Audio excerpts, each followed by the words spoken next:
el contrato colectivo, porque había ahí reclamos, los que estaban adentro seguramente saben mucho más de esto,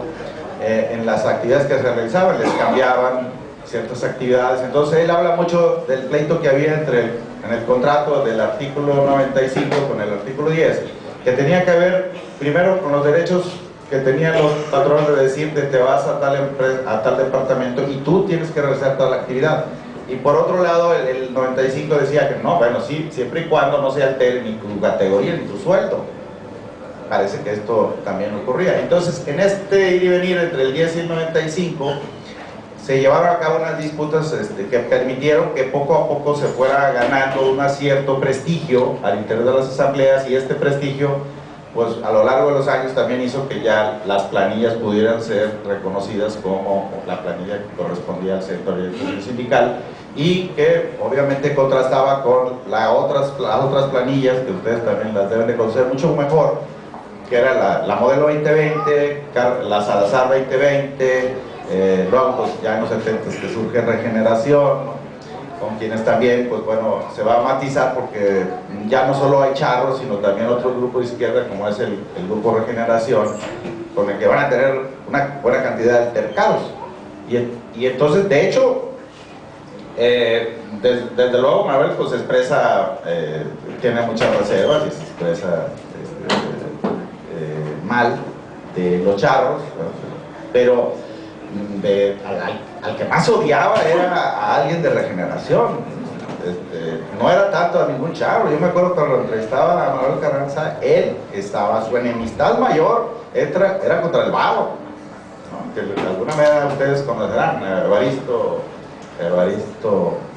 Hernández, ¿no? Y además por un motivo específico, que era que él le gritaba en las asambleas que en realidad era un comunista de carnet, y eso era lo que más le indignaba a Manuel Carranza,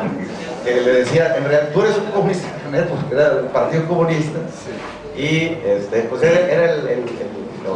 bueno, al final yo creo que a la hora que se hacen los recuentos, ¿no? Uno también puede observar la cantidad de matices a las que están sujetos una dinámica como esta, porque dice que cuando se pusieron a alegar los contratos colectivos y pelear así, dice, pues lo comenzó a pelear letra por letra, bueno, primero palabra por palabra, y entonces cuando se pusieron a pelear, dice que hubo una ocasión en que se pusieron a pelear la diferencia entre taller y departamento, y agarrados obviamente de lo que decía los artículos y el reglamento.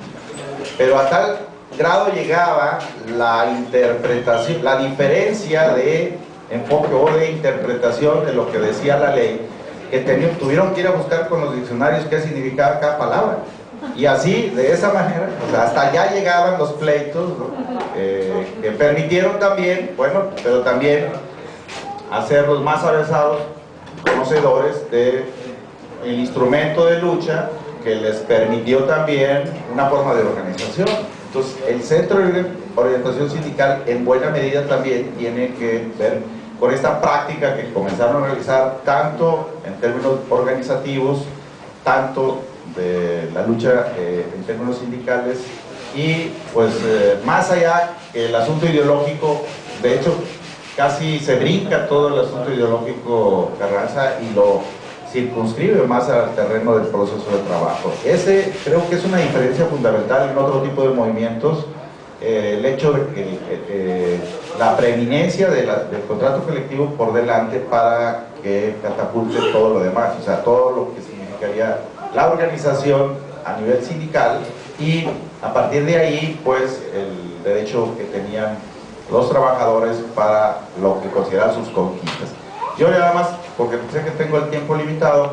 les contaré una o dos anécdotas también. Una de ellas es que a Carranza le quedaba muy claro, y me lo subrayaba, el hecho de que una cosa era ser militante de un partido político, en este caso de la célula del Partido Comunista, y otra cosa, para lo que fue creado el Centro de Orientación Sindical, era para defender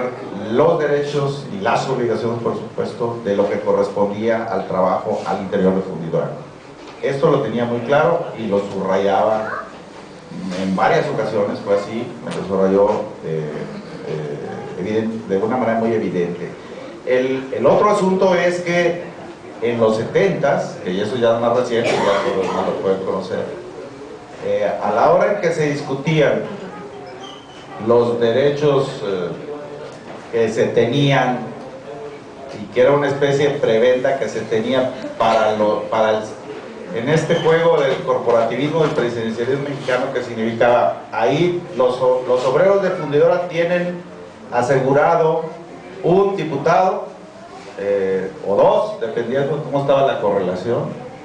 y regidores de Monterrey, sobre todo en Guadalupe, porque mucha gente vivía en Guadalupe. Entonces hubo un momento en el que Valentín Campa, que de alguna manera estaba muy ligado, o a veces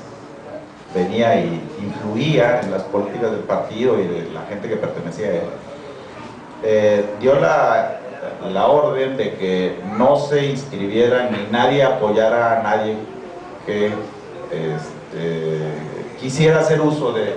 usufructuar ese derecho en el momento en que el grupo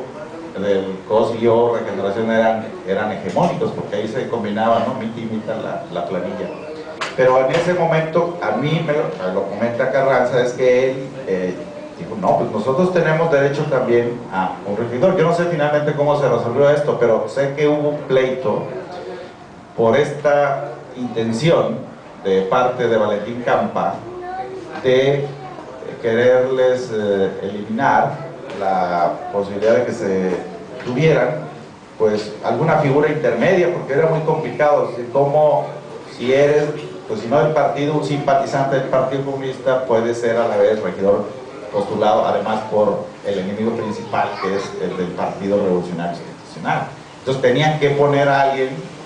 que jugara un papel de transición. El que lo jugó al final, el tal Diego López, esa es otra cosa, bueno, sí, motivo de, sí,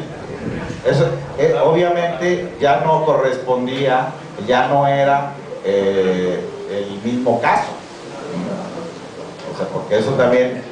hubo también, bueno, ustedes conocen más que yo lo que realmente ocurrió, ¿no? Yo me acuerdo que ahí pusieron unos huesos al propio Diego López, le pusieron unos huesos arriba a ver si quería huesos, ¿verdad? Y los colgaron arriba del local sindical a ver si andaba detrás. Pero antes de eso ocurrió este otro fenómeno, es decir, de hasta dónde los trabajadores podían tener o no derechos para que el regidor resolviera muchos de los problemas y situaciones adversas que podían tener algunos trabajadores de Fundidora y que pues lo veían en todo caso como una prerrogativa.